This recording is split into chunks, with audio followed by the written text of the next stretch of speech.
आज से मैं यहीं रहूंगा, उन बच्चों को खुद प्रशिक्षित करूंगा ताकि वो बच्चे बिहार के समाज में जाएं, लोगों को ये बताएं कि जब आपके साथ अन्याय होता है तो अन्याय करने वाला जाति नहीं देखता है। होली तक 1 लाख ऐसे बच्चों को तैयार करेंगे जो बिहार के गांव-गांव में जाएं और लोगों को इस बात के लिए जागृत करें, उनकी चेतना को पुनर्जीवित करें कि मेरे भाई जाति, धर्म और नाली गली से ऊपर उठकर अपने और अपने बच्चों के भलाई के लिए, उनके बेहतरी के लिए, पढ़ाई के लिए, रोजगार के लिए वोट दोगे, व्यवस्था बनाओगे, तभी तुम्हारा जीवन सुधरेगा। पुलिस तुम्हारे बच्चों को लाठी से मारती रहेगी और तुम 4 किलो अनाज के चक्कर में, जाति के चक्कर में पड़कर हिंदू मुस्लिम बनकर इन्हीं नेताओं को वोट देते रहोगे। वही है जो पहले थी। बिहार में सत्य और न्याय आधारित व्यवस्था बने, उसके लिए जो लड़ाई, जो संघर्ष शुरू किया गया है, उसको और धार दिया जाएगा। अभी तक एक प्रशांत किशोर हैं, अब इस आश्रम के जरिए बिहार में, जैसा मैंने आपको बताया, 1 लाख सत्याग्रह के सिपाही, मतलब 1 लाख युवाओं को सत्याग्रह की महत्ता, सत्याग्रह की ताकत, उसको कैसे जमीन पर उतारा जा सकता है, उसको करने के लिए इस व्यवस्था को बना रहे हैं। अब आज से मैं यहीं रहूंगा, उन बच्चों को खुद प्रशिक्षित करूंगा ताकि वो बच्चे बिहार के समाज में जाएं, लोगों को ये बताएं कि जब आपके साथ अन्याय होता है तो अन्याय करने वाला जाति नहीं देखता है। जब आपके साथ अन्याय होता है तो अन्याय करने वाला हिंदू मुस्लिम नहीं देखता है। व्यवस्था से अन्याय हो रहा है, वो जाति और धर्म के आधार पर नहीं हो रहा है। जो भी गरीब है, जो भी सामान्य परिवार है, उसके साथ अन्याय हो रहा है। तो ये सत्याग्रह के सिपाही इसी आश्रम से निकलेंगे और होली तक 1 लाख ऐसे बच्चों को तैयार करेंगे जो बिहार के गांव-गांव में जाएं और लोगों को इस बात के लिए जागृत करें, उनकी चेतना को पुनर्जीवित करें कि मेरे भाई जाति, धर्म और नाली गली से ऊपर उठकर अपने और अपने बच्चों के भलाई के लिए, उनके बेहतरी के लिए, पढ़ाई के लिए, रोजगार के लिए वोट दोगे, व्यवस्था बनाओगे, तभी तुम्हारा जीवन सुधरेगा।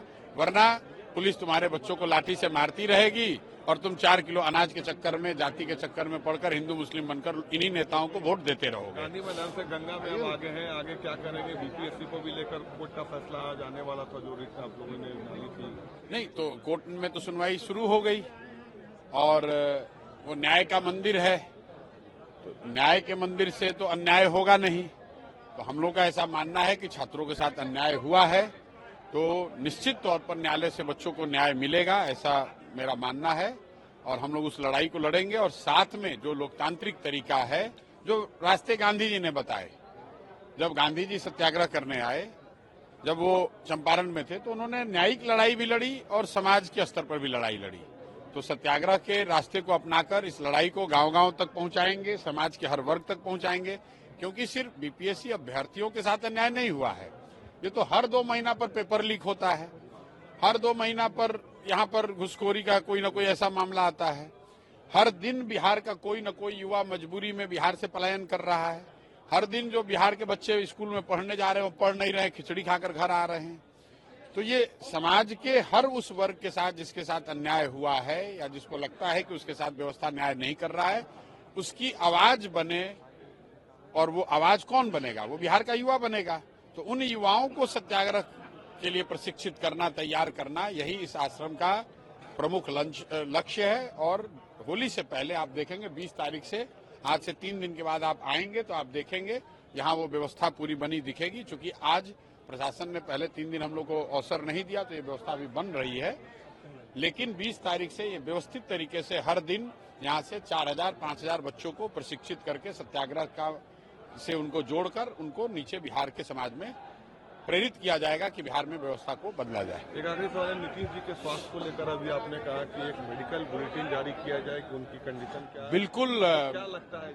बिल्कुल, देखिए आप पत्रकार हैं, अगर कोई आपके मानसिक स्वास्थ्य को लेकर टिप्पणी हो तो मेडिकल सर्टिफिकेट आपको देना पड़ता है। अगर कोई सिपाही की भर्ती होती है उसकी मेडिकल जांच होती है, कोई नौकरी मिलता है, शिक्षक बनता है, उसका मेडिकल जांच होता है।